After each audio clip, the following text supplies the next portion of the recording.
Mungkin banyak yang sepakat, TV dengan ukuran 55 inch paling sering digunakan menjadi TV utama di ruangan keluarga. Nah ini ada TV 55 inch dengan panel QLED. Kalau buat cek e-commerce juga, ini salah satu TV QLED murah. Udah pakai OS dari Google juga. Tampilan menunya simple, gampang digunakan, fiturnya banyak, udah 4K HDR dan ada game mode juga. Jadi, apakah Xiaomi TV terbaru ini cocok banget jadi TV utama di ruangan keluarga buat nambah kehangatan keluarga kita?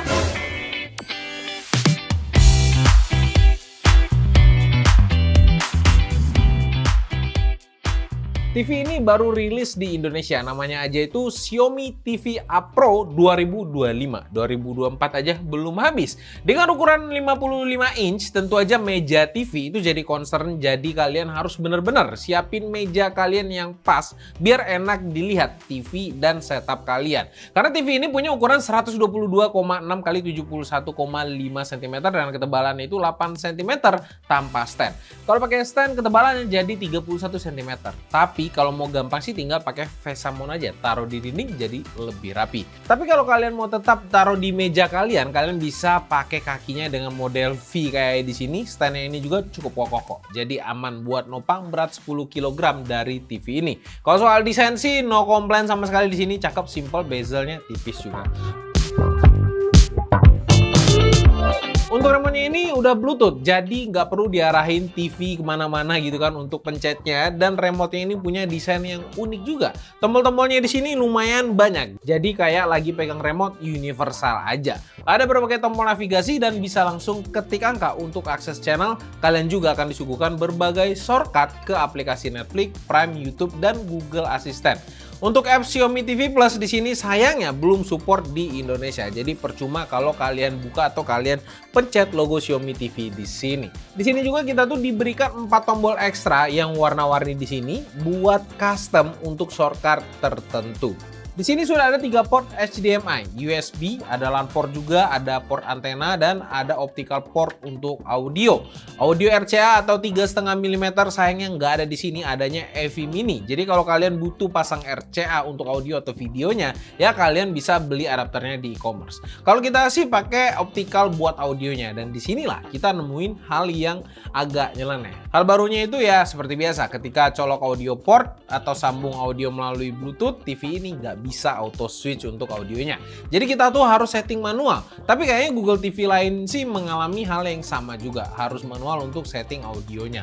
Coba komen buat yang udah pakai Google TV kayak kita juga apa enggak tentang audio switchingnya.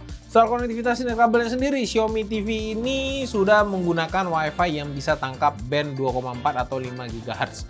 Dan Bluetooth-nya sendiri 5.0. Kalau untuk fitur-fiturnya sendiri, sebenarnya banyak fitur yang disediakan. Cuman di sini gue bakal share yang kepake doang. Sisanya sih nggak impactful dan gue tinggalin. Pertama ada motion smooth. Fitur ini berguna untuk memperhalus jika ada frame yang banyak banget dalam waktu yang singkat. Contohnya kalau nonton action movie atau nonton konten-konten yang fast pace. Gambar itu jadi kelihatan lebih halus dan nggak kelihatan patah-patah. Yang kedua, untuk dapetin warna terbaiknya di TV ini, kalian bisa setting picture mode-nya itu ke movie dan color space-nya ganti ke DCI P3. Yang ketiga, kalau kalian pasang ke PC atau konsol lewat HDMI, saran gue sih diamkan aja konfigurasinya itu di standar kalau main di SDR aja atau standar dynamic range bukan HDR. Karena setelah kita coba di enhance atau game enhance, respon time dapetin hasil yang sama, tapi warna malah tambah jelek dan overshoot kemana-mana. Jadi cukup biarin aja di mode standar, kalian akan dapetin respon times yang cukup baik di TV ini di 1 milisecond. Nah, kalau untuk audio, kalian bisa nyalain fitur DTS Bass Enhancement yang buat suaranya itu jadi lebih berisi lagi. Low-nya itu jadi lumayan berasa beneran. Kalau untuk virtual surround-nya, saran gue ya nggak perlu dinyalain karena menurut gue buat banyak nada-nada yang harusnya keluar gitu kan, malah jadi nyebar kemana-mana dan nggak nyaman didengar. Karena sebenarnya fitur ini kayak maksain aja dibuat surround, tapi speakernya sendiri cuman stereo 10 watt. Anyway, TV ini juga bisa buat nonton siaran TV lokal juga karena udah ada sistem DVB-T2 yang mana ini adalah sinyal digital untuk TV Indonesia. Jadi tinggal scan aja atau tambah antena jika mau lebih bagus lagi sinyalnya. TV ini memang nggak bisa disamain sama OLED. Cuman kalau dari warna itu sama-sama bagus. Masing-masing punya kelebihan dan kekurangannya. Untuk panel QLED di TV ini jelas nggak akan ada drama burn in. Dan jangka waktu pakainya juga lebih lama. Sedangkan OLED juara di kualitas gambar dan warna hitam yang nggak ada lawan. Dengan resolusi 4K HDR di TV ini, konten yang ditampilkan gua nggak ada komplain sama sekali. Nggak ada warna yang berlebihan, jadi buat orang yang belum pernah ngerasain TV OLED, TV ini sih gua yakin cakep banget ketika kalian pakai. Semua warna itu waras, respon time-nya juga aman kalau kita pakai HDMI ke PC atau ke konsol. Apalagi QLED terkenal dengan sudut pandangnya yang luas, jadi bisa dilihat dari mana aja tetap kelihatan jelas. Untuk data color gamutnya bisa kalian lihat di sini dan hasil color gamut setelah kita cari settingan terbaiknya. Gak setinggi klaim Xiaomi memang di 94% kan klaimnya, tapi dengan yang kita dapatkan di 87% DCI P3 dan 100% sRGB, ini nih udah cakep banget di harganya. Untuk brightness maksimumnya itu ada di 238 nits untuk standar dynamic range atau SDR dan 283 nits di mode HDR. Tapi kalau ngomongin soal warna, agak lucu nih TV ini. Colok HDMI ke PC atau ke laptop gitu kan, kalau dibiarin opsi HDMI-nya di standar, colornya itu akan mentok di 8 bit dan nggak ada HDR. HDR itu nggak bisa nyala. Tapi jika kalian ngejar color depth dan HDR nyala, kalian bisa setting HDMI-nya itu ke game enhance. Nah, di sini kalian tuh bisa ngerasain 10 bit HDR. Nah, di sini nih lebih lucu lagi. Kalau refresh rate-nya itu kalian turunin ke 30 Hz. Kalian akan ngerasain color depth 12 bit dengan full subsampling chroma tanpa kompresi informasi warna atau biasa disebut dengan 444. Ada tapinya lagi nih, monitor dengan 10 bit itu biasanya tuh rata-rata dijual di atas 10 juta. Ini cuma 6 jutaan bisa support sampai 12 bit. Jadi gue sedikit agak skeptis lah di sini, dan setelah gue baca-baca dan menyelam di internet, ini nih hanya support 8 bit color depth sebenarnya, yang mana hanya bisa menampilkan 16 juta warna, bukan 1 miliar atau sampai 68 miliar, bukan. Ternyata Xiaomi ini menggunakan teknologi FRC atau frame rate conversion. Nah, teknik ini mempercepat perpindahan frame dalam gambar, jadi seakan-akan kita melihat campuran dari dua warna atau lebih. Kalau di PC nama tekniknya itu sebenarnya 8 bit plus dithering. Jadi walaupun TV hanya bisa menampilkan 16 juta warna, tapi yang kita lihat itu seakan-akan atau disimulasikan gitu kan, bisa sampai 1 miliar warna, bahkan bisa lebih.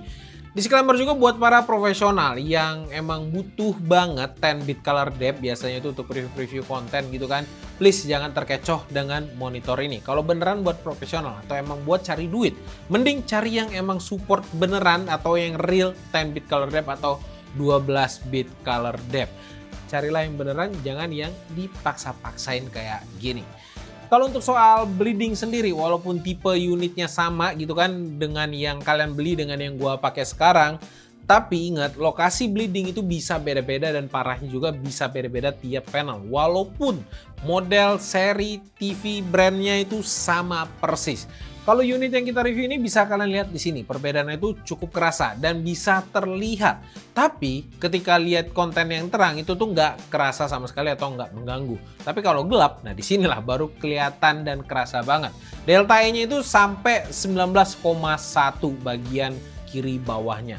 Hal yang wajar sebenarnya karena bukan OLED dan ini TV lagi kan, bukan monitor profesional gitu yang buat untuk editing biasanya. TV ini juga pakai OS-nya Google TV. Kalau speknya bisa kalian lihat sendiri ini di layar seperti apa, tapi experience kita sendiri pas pakai TV ini, gua nggak ada ngerasa lag sama sekali. Semuanya itu smooth dan saat putar konten 4K HDR itu tuh lancar banget, nggak ada masalah. Pas pindah-pindah aplikasi juga lancar dan asiknya lagi di sini udah ada Chromecast juga. Jadi kalau mau meeting gitu pakai laptop, kalian bisa pakai Chromecast aja daripada pakai kabel. Ribet banget. Kesimpulannya, TV ini sih worth it parah karena TV segede ini dan sepremium ini bisa kalian beli hanya dengan harga Rp6.099.000 aja. Kalau di e-commerce sih sebenarnya rata-rata 6 juta ke bawah dan banyak voucher juga kan kalau misalnya beli di e-commerce. Biar harga TV ini bisa lebih murah lagi. Panel 4K HDR, color gamut profesional, speaker anti burik dan gak ngerusak telinga, dan fitur game mode buat respon times di TV ini makin cakep, itu tuh udah menjadikan TV ini sangat-sangat worth it. Kekurangannya mungkin paling soal bleedingnya, terutama di scene yang gelap-gelap, dan absennya 3,5 mm audio jack. So, menurut kalian gimana? Apakah Xiaomi TV A Pro 55 inch 2025 ini menarik banget buat dipajang di ruang tamu kalian. Komen aja di bawah, kasih pendapat kalian tentang TV ini. Sampai jumpa di video selanjutnya. Gua Rodi. Bye-bye guys.